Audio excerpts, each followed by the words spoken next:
নজর রাখবো পরবর্তী সংবাদে। অপেক্ষার অবসান, গুনে গুনে 22টা দিন। প্রসঙ্গ যখন বাংলার সেই বিএসএফ জওয়ান রিষড়ার বাসিন্দা পূর্ণম কুমার সাউয়ের, এবং সেক্ষেত্রে জানা গেছে আজ থেকে ঠিক 22টা দিন আগে সে পাকিস্তান রেঞ্জার্সদের হাতে আটক হয়েছিল, এবং যার কারণে গোটা পরিবারটি দুশ্চিন্তায় ছিল কবে নাগাদ ফিরে আসবেন। আতঙ্কে দুশ্চিন্তায় চোখের পাতা এক করতে পারেননি তার স্ত্রীও। অন্তঃসত্ত্বা অবস্থায় ছুটে গিয়েছিলেন তার খোঁজ নিতে। মানুষটি কেমন আছে কোনো খবর পাচ্ছিলেন না। বিনিদ্র রাত্রি কেটেছিল, প্রহর গুনছিল স্বামী ফিরে আসার।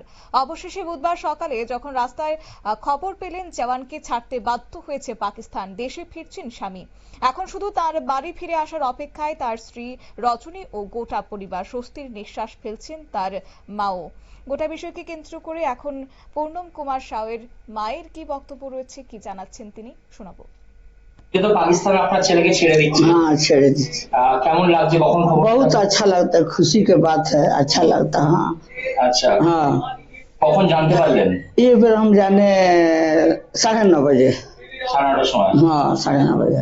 দীর্ঘদিনের একটা প্রতীক্ষা, তারপরে অবশেষে এই উৎকণ্ঠার অবসান। ছেলে বাড়ি আসলে কি করবেন? हाँ खुशी के बात बात खिलाएगा पिलाएगा, जे आएगा वो खुश हर बात करेगा और का। এতদিন তো উৎকণ্ঠায় একেবারে তো মানে আতঙ্ক ছিল। हाँ अभी স্বস্তি মিল रहा है। हाँ কখন কখন খোঁজ পেলেন ছেলের যে আজকে ছাড়া পাচ্ছে? हम लोग खबर आज के पाए। आज के पाए और सुने कि चले वहाँ से छोड़ दिया 7:30 बजे, हम लोग को मालूम ना रहा। আচ্ছা, আর ছেলে আসলে প্রথমে কি রান্না করে খাওয়াবেন? রাত কি রান্না করে খাওয়াবেন? अच्छा अच्छा खाना बनेगा, खाएगा। हाँ আর এতদিন তো চোখের জল ফেলছে। हाँ एकदम आँख बनौले नहीं, आँख खराब हो गई। हाँ आँख बनाओ चोख बनौले रहनी है, चोख खराब हो गई। ভগবানের কাছে আজকে কি প্রার্থনা করছেন? সব দিয়ে দিচ্ছি। हाँ হেভি ছবি আছে। ভগবানের কাছে আজকে কি প্রার্থনা করছেন? भगवान के प्रार्थना तो रोज करते हैं, मंदिर में जाते नहीं है, रोते नहीं है, जल ढारते नहीं है। हमारा लड़का ये शंकर जी अच्छा अच्छा से आ जाओ, खुशी से आ जाओ, ये तो रोज प्रार्थना करते रहनी है। शंकर जी अच्छे कैलन में अच्छा सुनो वालन।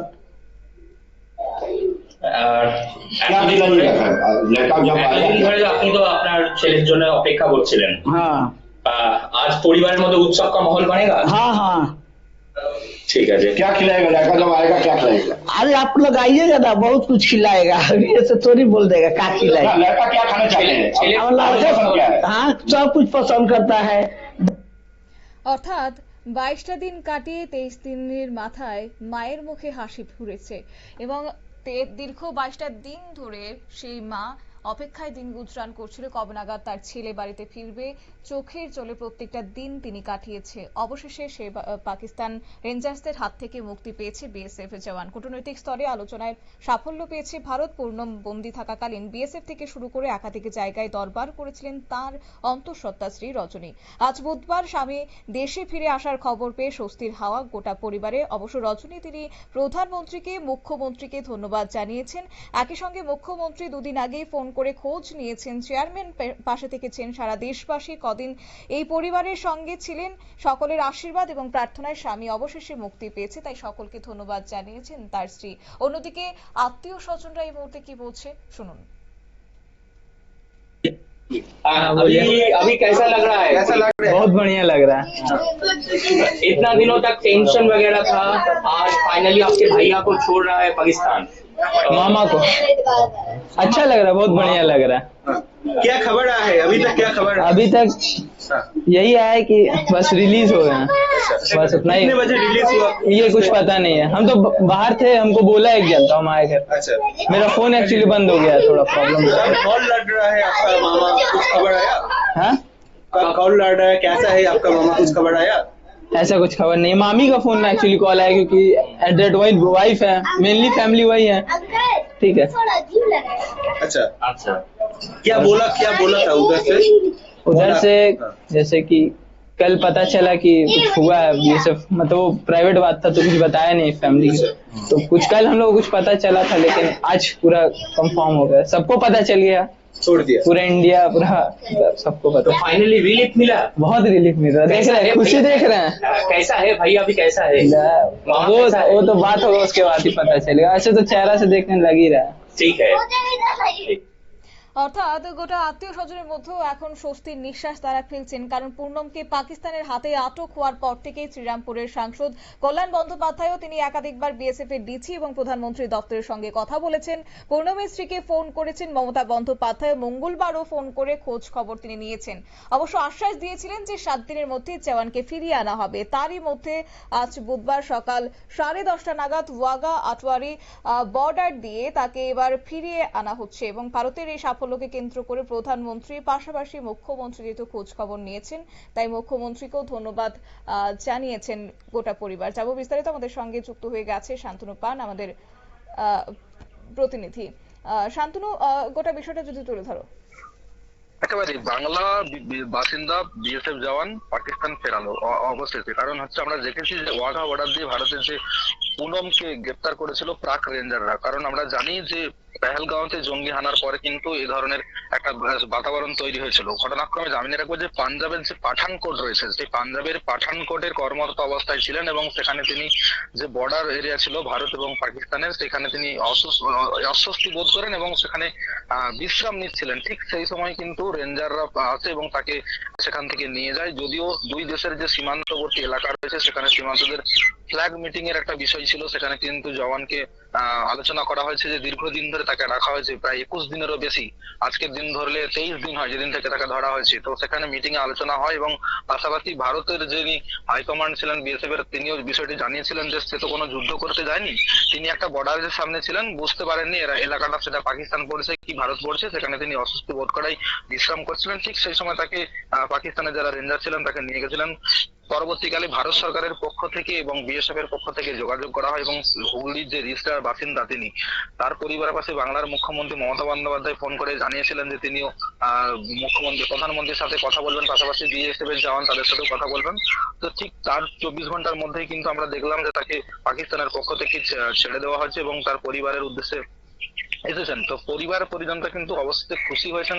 তাদের ছিল আর্জি যে সরকার কিছু অন্তত করুক তাদের পরিবারের জন্য, কারণ তিনি তো কোনো ক্ষতি করেননি, তিনি ডিউটি করছিলেন। ঠিক সেই অবস্থায় তাকে এই সমস্ত বিষয়টি ঘটেছিল। তবে তারা কিন্তু অনেকটাই খুশি হয়েছেন, কারণ দীর্ঘদিন 3 সপ্তাহ পার হয়ে গেলেও অবশেষে তাদের বাড়িতে ফিরেছে এবং সেই খবর পৌঁছানোর পরেই কিন্তু এলাকার যে মানুষজন তারাও কিন্তু তাদের বাড়িতে যান এবং তাদেরকে অভিনন্দন জানান।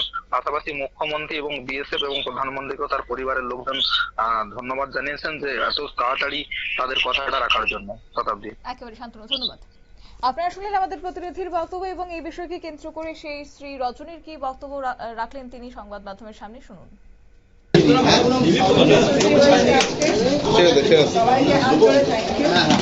সবাই আমার সাপোর্ট লোগোটা দাঁড়িয়েছিল, খুবই খুবই ধন্যবাদ। আপনারা সবাই মিলে ওনাকে ইন্ডিয়াতে নিয়ে এসেছেন। আর কি বললেন মুখ্যমন্ত্রী, আর কি বললেন? আর কিছু না, ওর বলেন বেস্ট উইশেস থাকলো ভাইয়ের জন্য আর আপনার জন্য। মানে আমার হাজবেন্ড উনি ভাই বললেন, আমার খুব ভালো লাগলো এটা জেনে। এইগুলোই ব্যাস, আর কিছু বেশি বলেন। অ্যাকচুয়ালি ওই সকালে আমাকে উনি কন্ট্যাক্ট করেছেন, কিন্তু আমার ফোনটা খারাপ ছিল, সেই জন্য কথা হয়নি। এখন স্যারের বলেন আমাদের চেয়ারম্যান, হ্যাঁ নিশ্চয়ই আমার তাই মনে হচ্ছে। 4 दिन कंटिन्यू উনি আমাকে ফোন করেছেন, বলছিলেন বারবার টেনশন মত লো, हम लोगों को ला देंगे, हम लोगों को ला देंगे। अब तो चौथा दिन मेरे হাজবেন্ড। চেয়ারম্যান সাহেবের এত প্রচেষ্টা কি বলবেন? আমি তো পরিবারের সদস্য, কি বলবেন? মুখ্যমন্ত্রী ফোন করলেন, কি বলবেন? আমরা ফ্যামিলি মেম্বার। আর মুখ্যমন্ত্রী যেভাবে একজন ভাই, আজকে তিনি ফোন করে তিনি পুনমকে নিজের ভাইয়ের আখ্যা দিলেন, ভাইয়ের মর্যাদা দিলেন, সেই মুখ্যমন্ত্রীর সেই সংস্কার সংস্কৃতি কিন্তু শেখার মতো। তিনি যে আপনারা শুনলেন একদিকে স্ত্রী, অন্যদিকে পরিবারের আত্মীয় স্বজনদের বক্তব্য। অবশ্য পেহেলগাম হামলার পর দিন অর্থাৎ 23 এপ্রিল ভুল করে পাক ভূখণ্ডে ঢুকে পড়েছিলেন হুগলির পূর্ণম কুমার সাউ এবং গাছের তলায় যখন বিশ্রাম নিচ্ছিলেন ঠিক সেই সময় পাকিস্তানের রেঞ্জার্সরা তাকে আটক করে। আর এরকম ঘটনা ঘটলে ফ্ল্যাগ মিটিং এর মাধ্যমে জওয়ানকে ছেড়ে দেওয়াটা এটাই দুস্তর। কিন্তু ভারত পাকিস্তান সংঘাতের আবহে জটিলতা অত্যন্ত বাড়তে থাকে। যদিও সেখানে সংঘর্ষ বিরতির পর পূর্ণমের ফিরে আসা নিয়ে আশার আলো দেখা যায়। শেষে বুধবারই মুক্তি পেয়েছে বিএসএফ এর জওয়ান এবং ইতিমধ্যেই পাকিস্তান তাকে মুক্তি করে দিয়েছে। এখন শুধুমাত্র অপেক্ষায় রয়েছে কবে নাগাদ সে ঘরে ফিরবে। নিয়ে নিচ্ছে ছোট্ট একটি বিজ্ঞাপন বিরতি, সঙ্গে থাকুন।